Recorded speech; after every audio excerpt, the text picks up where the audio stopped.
So Clemson continues to show that they're the alpha male of the ACC, and even though a lot of people will criticize Clemson because they only won 37-12, and they expect Clemson to put up 40 and 45 or 50 something points on Wake Forest, if you watch the game, Clemson controlled this game from the start to the finish. And again, if they just would have played all their starters for the entire game, Clemson would have put up 50 points. People got to remember that this is also the first game of the regular season. People have to remember that there was no spring ball. There wasn't any spring workouts. These guys, these guys had limited practices going into this football game.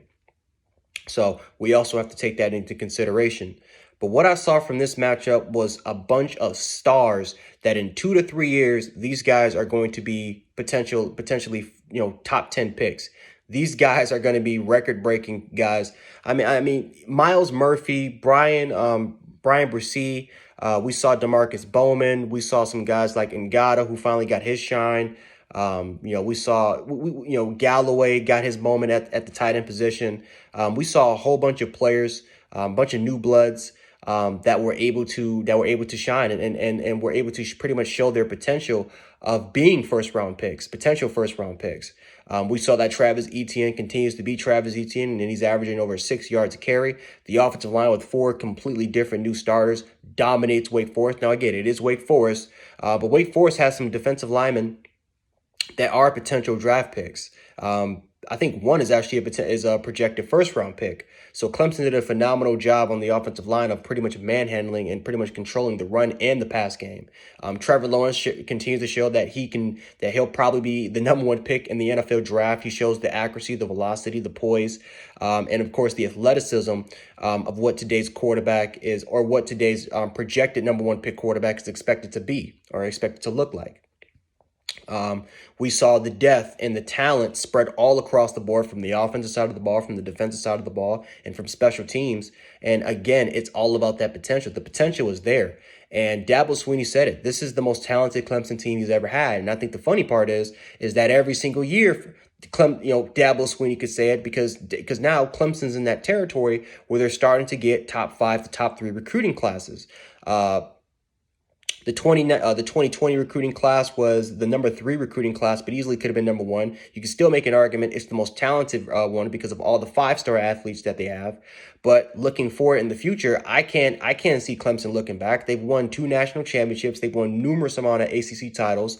They continue to go to the college football playoffs every single year, and they're still favorites even now to win the college football national championship.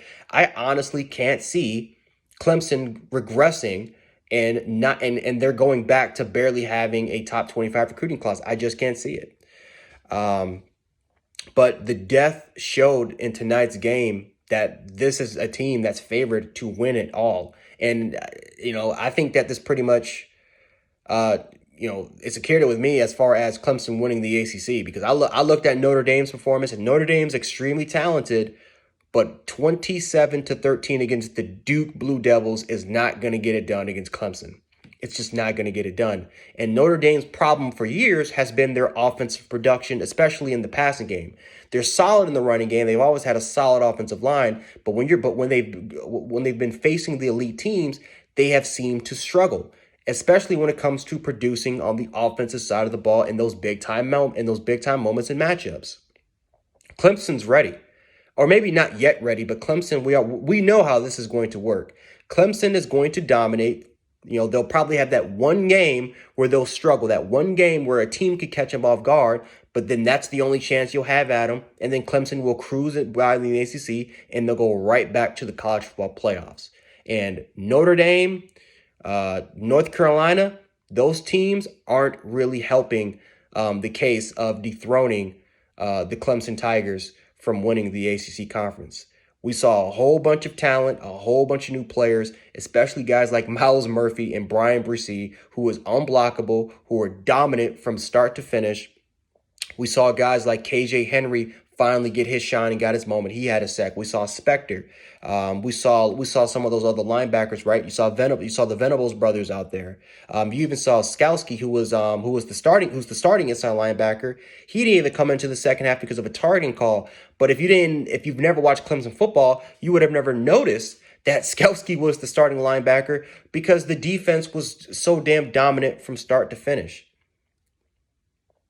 Clemson is the Alabama, LSU, Ohio State, or whatever you want to call them, of their conference. And if there's nobody in that conference that is willing to step up to challenge Clemson, they will cruise by again to go to the college football playoffs and potentially compete for a national title.